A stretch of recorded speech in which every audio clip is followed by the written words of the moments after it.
వస్తే చర్చిస్తాం కదా, ఆయన రాడు.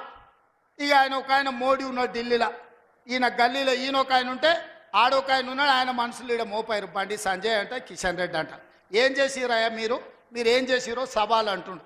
నేను సూటిగా సవాల్ ఇసారి తలుచుకున్నా కిషన్ రెడ్డికి, బండి సంజయ్కి.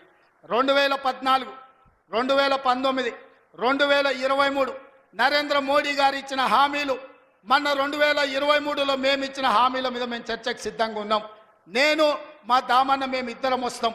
కిషన్ రెడ్డి గారు, బండి సంజయ్ మీరు ఇద్దరు రాండి. బీఆర్ఎస్ నుంచి వాళ్ళని కూడా తండ్రి కొడుకులు వస్తారో, మామ అల్లుడు వస్తాడో, బావ బామార్ది వస్తాడో, ఎవడో ఒకడు వాళ్ళని కూడా రాని. చర్చ పెడదాం, బజార్లో పెడదాం, అంబేద్కర్ చౌరస్తాలో పెడదాం, అంబేద్కర్ సాక్షిగా చర్చ చేద్దాం. 10 ఏళ్ళు కేసీఆర్ ముఖ్యమంత్రిగా, 12 ఏళ్ళు నరేంద్ర మోడీ ప్రధానమంత్రిగా, 12 నెలలు మన ప్రభుత్వం ఇందిరమ్మ ప్రభుత్వం చేసిన పనుల మీద చర్చ చేద్దాం. నరేంద్ర మోడీ ఇచ్చిన మాట, స్విస్ బ్యాంకులో లక్షల కోట్ల రూపాయలు నల్లధనం ఉంది, అవి తెచ్చి ప్రతి పేదవాడి ఖాతాలో 15 లక్షలు వేస్తా అన్నాడు. ఒక్క పేదోని ఖాతాలన్నా మోడీ 15 పైసలు వేసినాడే? వేసిండా? ఒక్క రూపాయి నల్లధనం తేలే. కానీ నల్లధనం ఉన్నోళ్ళు దేశం విడిచి పారిపోయినారు. నీరవ్ మోడీ, ఆయన చోక్సీ, విజయ్ మాల్యా ఇట్లా 100 మంది బ్యాంకులను ముంచి 16 లక్షల కోట్ల రూపాయలు బ్యాంకులకు ఎగదొప్పి పెట్టుబడిదారులు, మోడీ దోస్తులు దేశం విడిచి విదేశాలకు పారిపోయినారు తప్ప విదేశాలలో ఉన్న నల్లధనం ఒక్క పైసా కూడా మోడీ తెచ్చింది లేదు, పేదోడి ఖాతాలు వేసింది లేదు. రైతుల ఆదాయం 2 చేస్తా అన్నాడు. కానీ రైతు వ్యతిరేక నల్ల చట్టాలు తెస్తే 16 నెలలు ఢిల్లీ సరిహద్దుల్లో సైనికులాగా వేలాది మంది రైతులు దీక్ష చేసి నరేంద్ర మోడీ మెడలు వంచి జాతికి క్షమాపణ చెప్పి రైతు వ్యతిరేక నల్ల చట్టాలను మోడీ చేత ఉపసంహరింపజేసిండ్రు రైతులు. అదేవిధంగా 2022 లోపల ప్రతి పేదవాడికి ఇల్లు అందిస్తా అన్నాడు మోడీ. ఏ పేదోడికి ఇల్లు ఇచ్చినవో ఈరోజు అప్పక్పల్లికి రా, చూపిద్దురా మోడీ ఇచ్చిన ఇల్లు ఎక్కడుందో. నేను అడుగుతున్నా, నారాయణపేటకు రా, మోడీ ఇచ్చిన ఇల్లు ఎక్కడున్నాయో నువ్వు చూపిద్దురా. సంవత్సరానికి 2 కోట్ల ఉద్యోగాలు ఇస్తున్నాడు.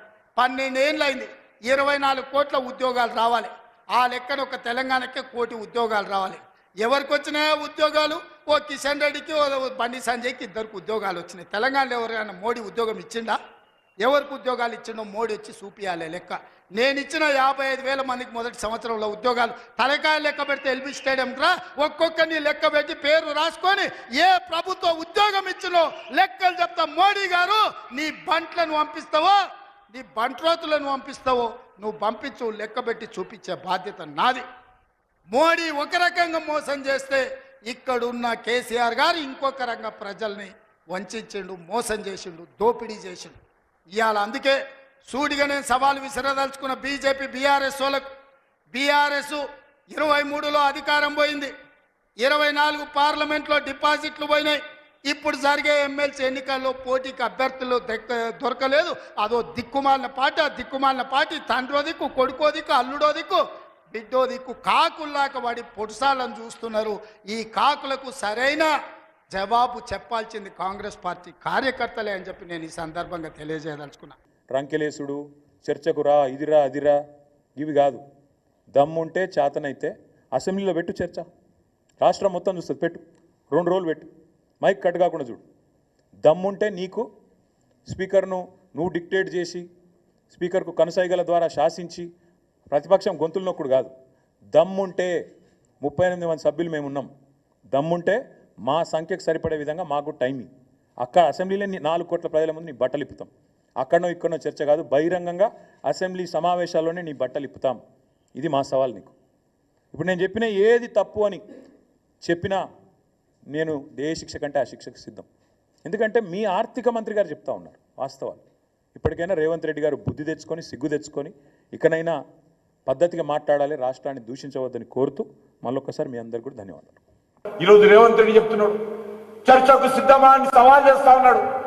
అయ్యా రేవంత్ రెడ్డి, చర్చకు సిద్ధమే, కానీ నువ్వు ఇచ్చినటువంటి హామీలు ముందు అమలు చేయి. కనీసము కార్యాచరణ ప్రణాళికైనా ప్రకటించు. ఎప్పటి లోపల నిరుద్యోగులకు ఉద్యోగాలు ఇస్తావు? ఎప్పటి లోపల రైతులకు ఇచ్చిన హామీలు అమలు చేస్తావు? ఎప్పటి లోపల స్కూటీలు ఇస్తావు? ఎప్పటి లోపల తులం బంగారం ఇస్తావు? ఎప్పటి లోపల రైతు భరోసా ఇస్తావు? కౌలు రైతులకు, రైతు కూలీలకు ఎప్పుడు డబ్బులు ఇస్తావు? ముందు చెప్పు, తర్వాత చర్చకు సిద్ధం. కనీసం మీరు ఇచ్చినటువంటి హామీలలో ఒక 20%, 30%, 50% ముందు అమలు చేయి. అమలు చేసిన తర్వాత సవాలు విసురు. ఆలు లేదు చూలు లేదు కానీ ఈరోజు రేవంత్ రెడ్డి సవాలు విసురుతున్నాడు. చర్చిస్తాడట ఆయన పరిపాలన మీద. నీ పరిపాలన ఏం చర్చించాలి? నీ దగ్గర ఉన్నటువంటి డ్రైవర్ని అడిగితే, మీ ఆఫీసులో పనిచేస్తున్నటువంటి కార్మికులను అడిగితే, మీ ఆఫీసులో పనిచేస్తున్నటువంటి ఉద్యోగులను నడిస్తే, రేవంత్ రెడ్డి గారు మీ సెక్రటరీలో పనిచేస్తున్నటువంటి ఉద్యోగులను అడిగితే చెప్తారు మీ పనితీరు ఏ రకంగా ఉందో, మీరు ఇచ్చినటువంటి హామీలు ఏ రకంగా అమలు చేశారో చెప్తారు. అవేవి అమలు చేయకుండా ఈరోజు సవాలు విసిరేటువంటి పరిస్థితి ఈరోజు రేవంత్ రెడ్డి తీసుకొచ్చారు.